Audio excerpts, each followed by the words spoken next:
Hi, this is lesson 30, subtracting three-digit numbers with regrouping, the practice set. So we're going to practice for a little bit. And I've set a few up. We're going to start with letter B.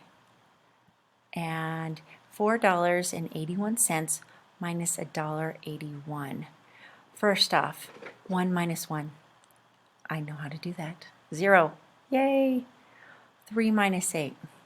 3 is smaller than 8, so I've got to regroup. I'm going to move some tens over to this, or I'm going to move some stuff over here, some ones over to my tenths column. So I'm going to take this 3 and I'm going to put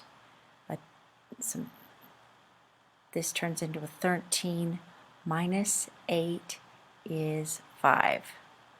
And notice that our decimal is right here, so I pull my decimal down. We just keep those lined up. Now 3 minus 1, guys, I'm so sorry that this is messy. I'm having a hard time with my little pen today. 3 minus 1 is 2. So $2.50. Next theme. 563 minus 365. We're going to take, 3, we can't say 3 minus 5. We're going to have to regroup and move some tens over to my ones. So now I have 13 minus 5, and I know that that is 8. 5 minus 6, man, we're having to do a lot of regrouping here. I'm going to take and I change this to a 4, and I move some tens, hundreds over. 15 minus 6 is 9. Let's see, 15 minus 6 is 9. Had to think about that for a minute. 4 minus 3 is 1, and so this is our answer, 198. Now there will be times when you see problems that are 240 minus 65. I personally like to go like this. 240 minus, now is that going to work, guys, if we do it like that? No, because we've got ones, we've got ones in the tens column and tens in the hundreds. So this would give us a wrong answer. I'm going to hurry and erase this because that is bad. And I'm going to erase this too because this gives, I'm not going to get a lot of space. So 240, I'm coming back here, minus 65. Notice that I keep it right under the ones and the tens all lined up, or else it will throw you off. 0 minus 5. Gotta regroup. So I take one of my tens, I move it over. 10 minus 5, 5.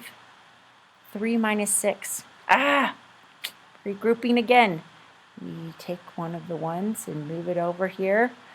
13 minus 6 is 7, and 1 minus 0 is 1. Here's another one. Let's see, let's fix this right here. Oh wait, nope, it's 459. So, what? It just keeps showing up for me. 459, let's put this on. Get that correct. So 459, I like to do it up and down. 459 minus 176. So we're going to put it under. We're going to take, oh wait, do we need to regroup? I was just getting in the habit of regrouping. Whoops, no need to regroup. Let's undo that.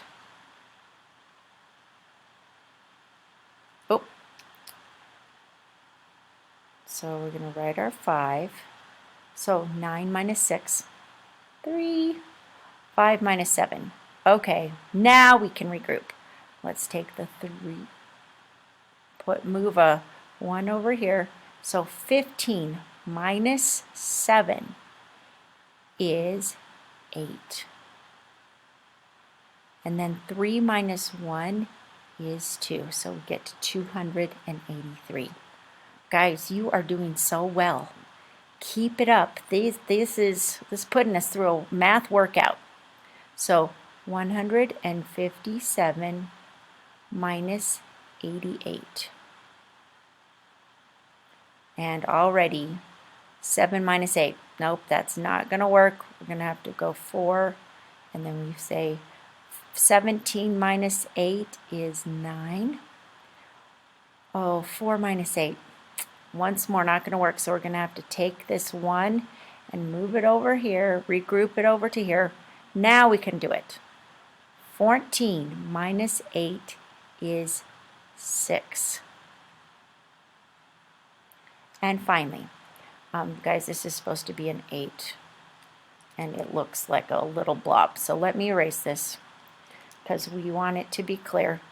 The thing is, you're at the grocery store, and they want you to estimate how much you're going to spend, what would be reasonable. She enters the store with $8.24, and she bought a gallon of milk for $2.27. So how much money is she going to have left over? Now, they say estimate. We don't want all the nitty-gritty, the actual amount. We want to think just about how much does she have left in her pocket. So I look and I think a reasonable amount, she has about $8. And I think it would be reasonable to say she spent around $2.